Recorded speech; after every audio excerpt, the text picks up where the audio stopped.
ಬಾರಿ ಏನಾಗುತ್ತೆ ಅಂದ್ರೆ ಒಂದು EMI ಕಟ್ಟಿಲ್ಲ ಅಂದ್ರೆ ಕೂಡ ರೋಡಲ್ಲಿ ಗಾಡಿನ ಸೀಸ್ ಮಾಡ್ತಾರೆ, 2 ವೀಲರ್ ಆಗಿರ್ಬೋದು 4 ವೀಲರ್ ಆಗಿರ್ಬೋದು. ಇದೇನಾದ್ರು ಅಧಿಕಾರ ಇದೆಯಾ ಸರ್ ಕಾನೂನಲ್ಲಿ? ನೋಡಿ, ಈ ತರದ ಪ್ರಕರಣಗಳು ಜಾಸ್ತಿ ಇವತ್ತು ನಡೀತಾ ಇದೆ. ಇವತ್ತು ಬದುಕೋದಿಕ್ಕೋಸ್ಕರ ಎಷ್ಟೋ ಜನ ಇವತ್ತು ಕಾರ್ಗಳನ್ನ ಸಾಲ ಸೋಲ ಮಾಡ್ಕೊಂಡು ತಗೊಂಡು ಜೀವನ ಕಟ್ಕೊಳ್ಳೋದಿಕ್ಕೆ, ಯಾರೆಲ್ಲ ಚಿಕ್ಕ ಚಿಕ್ಕ ಒಂದು ಫ್ಯಾಮಿಲಿಗಳೇ ಬಡತನದಲ್ಲಿರ್ತಕ್ಕಂಥ ಬಂದವರೇನೆ ಅದೊಂದು ಜೀವನ ಕಟ್ಕೊಳ್ಳೋದಿಕ್ಕೆ ನಗರಗಳಂಥ ಪ್ರದೇಶಗಳಲ್ಲಿ ಬಂದು ಸಣ್ಣ ಪುಟ್ಟ ಗಾಡಿಗಳನ್ನ ಇಟ್ಕೊಂಡು ಸಾಲ ಸೋಲ ಮಾಡಿ ದುಡಿತಾ ಜೀವನ ಮಾಡ್ತಾ ಇರ್ತಾರೆ. ಸೊ ಅಂಥ ಸಂದರ್ಭದಲ್ಲಿ ಏನಾದರೂ 1 ಅಥವಾ 2 ಕಮಿಟ್ಮೆಂಟ್ಸ್ಗಳು ಇವತ್ತೇನು ನೋಡ್ತಾ ಇದ್ದೀರಾ, ಶಾಲಾ ಕಾಲೇಜ್ ಫೀಸ್ ಎಷ್ಟು ಲಕ್ಷಾಂತರ ರೂಪಾಯಿ ಫೀಸನ್ನು ಕಟ್ಟಬೇಕು. ಸೊ ಇಂಥ ಸಂದರ್ಭದಲ್ಲಿ ಅವರೆಲ್ಲ ಬಡವರು ಎಲ್ಲಿ ಹೋಗ್ಬೇಕು?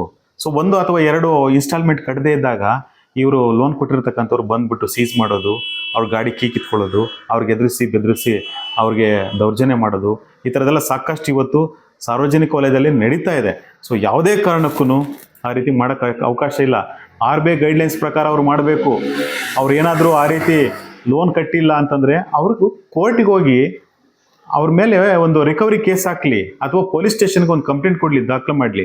ಅವ್ರ ಮೂಲಕ ಬಂದು ನೋಡಪ್ಪ ನೀನು ಗಾಡಿ ಕಟ್ಟಿಲ್ಲ ಬೇಕಾದ್ರೆ ಅವ್ರಿಗೂ ಇಲ್ಲ, ಹಣಕಾಸಿನ ವಿಚಾರದಲ್ಲಿ ಪೊಲೀಸ್ನವ್ರಿಗೂ ಕೂಡ ಇನ್ವಾಲ್ವ್ ಆಗೋದಕ್ಕೆ, ಅವರು ಮಧ್ಯೆ ಪ್ರವೇಶಿಸೋದಕ್ಕೆ ಅವಕಾಶ ಇಲ್ಲ. ಅವರು ಅದೇ ಹೇಳೋದು, ಅವರು ಒಂದು ಎಂಡೋರ್ಸ್ಮೆಂಟ್ ಕೊಡ್ತಾರೆ, ನೋಡಪ್ಪ ಇಷ್ಟು ಅಮೌಂಟ್ ಕೊಡಬೇಕಾಗಿದೆ, ನೀವು ಹೋಗಿ ಇದು ಸಿವಿಲ್ ಕೋರ್ಟ್ಗೆ ಹೋಗಿ ನೀವು ಹಣವನ್ನು ಅಲ್ಲಿ ರಿಕವರಿ ಮಾಡ್ಕೊಳ್ಳಿ ಅಂತ ಕೇಳ್ತಾರೆ. ಅದಕ್ಕೂ ಒಂದು ಎಂಡೋರ್ಸ್ಮೆಂಟ್ ಕೊಟ್ಟು ಕಳಿಸ್ತಾರೆ.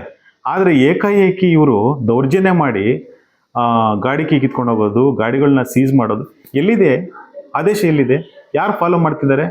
RBI ಗೈಡ್ಲೈನ್ಸು ಅದನ್ನು ವೈಲೇಷನ್ ಮಾಡಿಕೊಂಡು ಇವರು ಗಾಡಿಗಳ ಕೀನ ಕಿತ್ಕೊಂಡು ಹೋಗೋದು, ಗಾಡಿ ಸೀಸ್ ಮಾಡೋದಕ್ಕೆ ಅವಕಾಶನೇ ಇಲ್ಲ. ಏನಿದೆ? ದುಡಿಯೋದಕ್ಕೋಸ್ಕರ, ಜೀವನ ಕಟ್ಕೊಳ್ಳೋದಕ್ಕೋಸ್ಕರ ಅವರು ಸಾಲ ಸೋಲ ಮಾಡಿಕೊಂಡು ಅವರು ಜೀವನಕ್ಕೋಸ್ಕರ ಇಟ್ಕೊಂಡಿದ್ದಾರೆ. ಶೋಕಿ ಮಾಡೋಕ್ಕೆ ಯಾರೂ ಮಾಡೋದಿಲ್ಲ. ಯಾವುದೇ ಕಾರಣಕ್ಕೂ ಗಾಡಿಗಳನ್ನು ಸೀಸ್ ಮಾಡೋದಕ್ಕೆ ಯಾರಿಗೂ ಕೂಡ ಅಧಿಕಾರ ಇಲ್ಲ. ಅಂಥ ಸಂದರ್ಭಗಳು ಬಂದರೆ ದಯವಿಟ್ಟು ಯಾರಾದರೂ ಗಾಡಿಗಳನ್ನು ಕೀ ಕಿತ್ಕೊಳ್ಳುವಂಥದ್ದು ಅಥವಾ ಗಾಡಿಗಳನ್ನು ಸೀಸ್ ಮಾಡೋದಕ್ಕೆ ಲೋನು ರಿಕವರಿ ಏಜೆಂಟ್ಗಳು ಬಂದರೆ ದಯವಿಟ್ಟು ಸಂಬಂಧಪಟ್ಟಂಥ ಹತ್ತಿರದ ಪೊಲೀಸ್ ಠಾಣೆಗೆ ದೂರನ್ನು ಕೊಡಿ. ದೌರ್ಜನ್ಯ ಮಾಡೋದಕ್ಕೆ ಯಾರಿಗೂ ಕೂಡ ಅಧಿಕಾರ ಇಲ್ಲ. ನೀವು ಪೊಲೀಸ್ ಸ್ಟೇಷನ್ಗೆ ದೂರು ಕೊಡಿ, ಅಲ್ಲಿ ಅವರು ಎಂಡೋರ್ಸ್ಮೆಂಟ್ ಕೊಡ್ತಾರೆ, ಅವ್ರು ರಿಕವರಿ ಮಾಡ್ಕೊಳ್ಳಿ. ಅದರಲ್ಲಿ ಏನಿದೆ? ಗಾಡಿ ಸೀಸ್ ಮಾಡ್ಕೊಂಡು ಹೋದರೆ ಅವ್ನು ಕಟ್ಲಿಕ್ಕಾಗುತ್ತೆ, ಅವನ ಜೀವನನೇ ಹಾಳಾಗೋಗುತ್ತೆ. ಅವನಿಗೆ ಫ್ರೀಯಾಗಿ ಬಿಟ್ಟರೆ ತಾನೇ ದುಡಿಯೋದಕ್ಕೆ ಅವಕಾಶ ಆಗೋದು, ನಿಮಗೂ ಕೂಡ ಸಾಲ ಕಟ್ಟೋದಕ್ಕೆ ಅವಕಾಶ ಆಗೋದು. ಏನೋ 1 ಅಥವಾ 2 ಇನ್ಸ್ಟಾಲ್ಮೆಂಟು ಅವ್ನು ಕಟ್ಲಿಕ್ಕೆ ಆಗಿರೋದಿಲ್ಲ. ಎಲ್ಲರಿಗೂ ಸಮಸ್ಯೆಗಳು ಬಂದಿರ್ತದೆ. ಏನು ರಿಕವರಿ ಏಜೆಂಟ್ಗಳು ಸಮಸ್ಯೆ ಬಂದಿರಲ್ವಾ?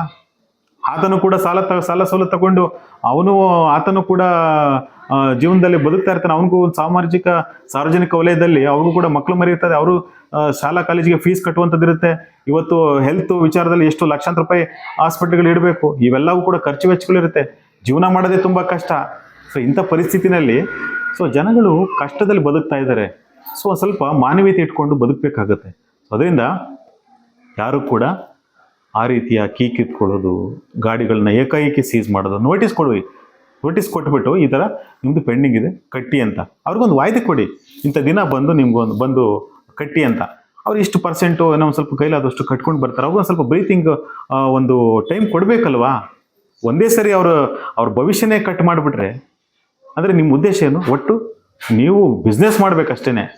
ಯಾರು ಹೆಂಗಾರ ಹಾಳಾಗೋಗ್ಲಿ, ಜನಗಳಿಗೆ ಬದುಕೋಕ್ಕೆ ಅವಕಾಶ ಮಾಡಿಕೊಡಿ. ನೀವು ದುಡ್ಕೊಳ್ಳಿ, ನೀವು ದುಡ್ಡು ಮಾಡ್ಕೊಳ್ಳಿ, ಇಲ್ಲ ಅಂತಲ್ಲ. ಜನಗಳಿಗೂ ಬದುಕಿ. ನೋಡಿ, ಅವನು EMI ಕಟ್ಟದೇ ಇದ್ದು ಅವನು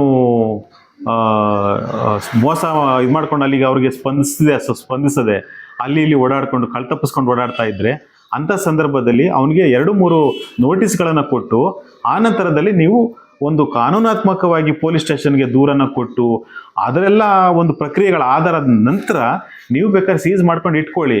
ಆಮೇಲೆ ಇವನು ಹಣವನ್ನು ಕಟ್ಬಿಟ್ಟು ಕೋರ್ಟಿಗೆ ಒಂದು ಅಪ್ಲಿಕೇಶನ್ ಹಾಕಿ ಕೋರ್ಟಿಗೆ ಕೇಸ್ ಹಾಕಿ ನೀವು ರಿಕವರಿ ಮಾಡ್ಕೊಳ್ಳೋಕೆ ಅವನಿಗೂ ಅವಕಾಶ ಇರ್ತದೆ.